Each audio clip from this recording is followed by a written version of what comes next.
Today I'm going to be talking about looking at specifically stay-at-home orders and the stringency of COVID-19 policies and their impact on mobility and spending.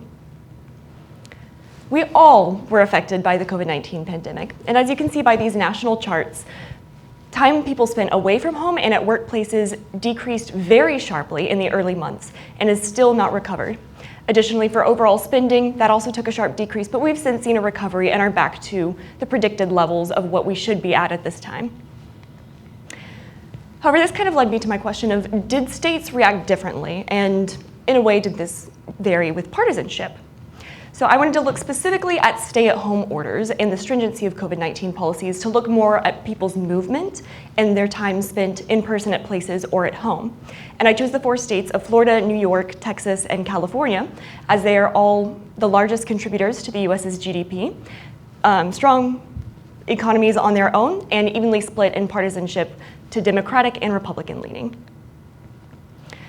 Now, stay-at-home orders had a huge impact, taking New York City Times Square from looking like this to this, completely empty.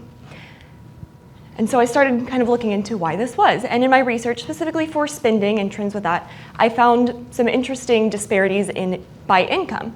Higher income individuals reduced their spending sharply at the beginning of the COVID-19 pandemic and have had a slower recovery over time, mostly due to the fact that their spending has a greater portion of non-necessities. On the other hand, lower income individuals, they were able to, or chose to rebound, did not really choose. They had to rebound faster as a majority of their spending was in necessities or things that they can't afford to not pay. Additionally, as you can see, a very significant portion of the decreases in spending occurred in-person or high-contact sectors or in service areas. And when looking more at mobility, the main takeaway was that the perceived risk for an individual of contracting or potentially dying from COVID-19 was one of, if not the major factor in their mobility patterns. Additionally, if someone lost their job or their employment status changed, they were less likely to spend time outside as they're no longer needing to commute to the office. And due to these personal differences, and especially this fear of going outside, mobility reductions might take place before or continue after official stay-at-home orders by governments due to people choosing to shelter in place of their own volition. Now, when I went to go and collect my data, I took from 2 major sources. Opportunity Insights, which is a Harvard initiative. They collected daily data indexed to a January period, and I used their spending and their mobility data, as well as the Stringency Index weighted average from the Oxford COVID-19 Government Response Tracker. So for my specific variables, for my dependent Y variable, I had 2 sets technically.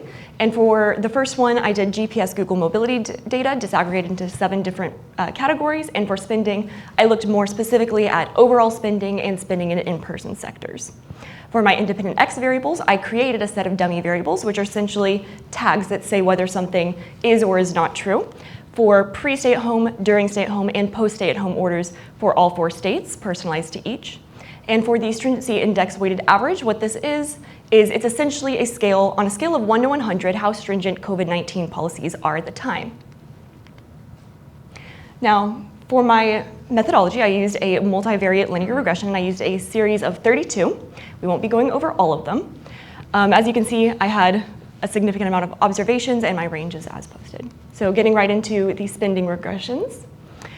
First thing I want to look at is comparing stay-at-home and post-stay-at-home orders. So first of all, what these percentages are is their percent change in spending. I converted the coefficients from the regression outputs, which are all combined in these tables, into percent changes to make it easier to understand. And all of the bolded numbers are considered statistically significant due to their t-stat. For stay-at-home orders, you can see that there was a pretty significant decrease in spending, especially compared to post-stay-at-home orders. And looking more specifically at all spending, for Florida and Texas, you can see that there's about a 15% decrease in all spending during stay-at-home orders compared to post-stay-at-home orders. And for in-person spending, for California, there's about a 15, whereas for Florida and Texas, there's about a 20% decrease during stay-at-home orders. Now, if we look at the stringency index, you may think, oh, that's a very small number. Doesn't that seem insignificant? But we have to put into perspective that this number, for example, the 0.9% decrease in spending. That is a nearly 1% decrease in spending for every 1 point increase of this 1 to 100 stringency index scale. And to really put into perspective what this number means is when you multiply it times the maximum awarded value of the stringency index in my data set, you can see that the predicted value is a 74% decrease in spending in in-person sectors in New York and Texas solely due to the stringency index not taking into account the stay-at-home or post-stay-at-home orders that may have additional repercussions. Now moving on to my mobility regressions, today we're going to look at 3 specifically. First of all, away from home. For the time that people spent away from home, as you can see during stay-at-home orders, there was a significant decrease in the time people spent away from their home. During COVID-19, and especially during stay-at-home orders, I'm sure many of us were not going to restaurants or to school even, so really not leaving the home or traveling in public areas. And if we compare specifically looking at Florida, for example, you can see that there's about a 5-fold decrease in time spent away from home compared to post-stay-at-home orders. If we look at the stringency index, you can see that Florida has a slightly lower coefficient than California, New York, and Texas in terms of impact. And this could potentially be due to the fact that Florida has a greater impact of the stay-at-home order tag, so to speak, meaning that maybe people in Florida were more likely to respond towards stay-at-home orders and not just the overall stringency of the policies. Now moving on to the time people spent at residential locations, it may seem like this is just the opposite of the previous one, so they should be similar, but not really. Residential includes walking around in your neighborhood, going to parks that are like right next to you, or maybe even visiting a friend or family's house, which are things that probably many of us still did during the COVID-19 pandemic, even during stay-at-home orders. Now looking specifically at stay-at-home orders compared to post, for all of them it is pretty consistently double the time spent at residential areas during the stay-at-home orders compared to post. And now moving on to my personal favorite, workplaces.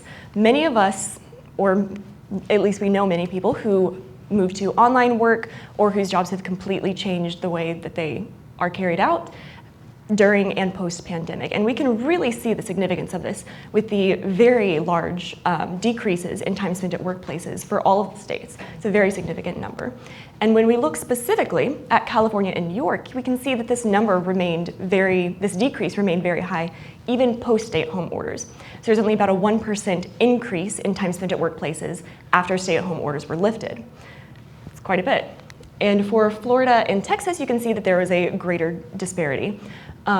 However, it's really interesting to note that for my time frame, I wasn't really able to compare pre-COVID-19 data as there were only a few months available. So I really had to focus on during and post-stay-at-home orders, which means that the regressions may not be as impactful as they could have been if I had longer time frames of pre-COVID-19 data. Additionally, even though I am conducting cross comparisons, they are a bit iffy, and you have to take into account the limitations that each state is very different, has a completely different baseline and different trends for itself compared to other states, and that over time the geography or the demographics there can change. For example, Texas is attracting a lot more people moving here. California is losing people, and so there's these changes that can also be additional impacts. Additionally, there are multiple outside factors outside of just stay-at-home orders that impact where people are spending their time or money, whether it's personal loss, just personal preference, or any sort of other things, as well as previously mentioned, people's fear of the COVID-19 pandemic or their concerns for their own health. Additionally, there was a variance in the stay-at-home order dummy variables that I created, as Florida and Texas only had 1 period of stay-at-home orders, where they closed down everything, issued stay-at-home orders, and then lifted them, and that was it. However, California and New York both had 2. So after the first period of stay-at-home orders, they then lifted restrictions. Things did not go so well, so they removed back to the most restrictive tier, and so that had 2 periods, which may potentially impact some of the differences in the regression. However, it is accurate to their stay-at-home periods. Here are my references, and thank you very much.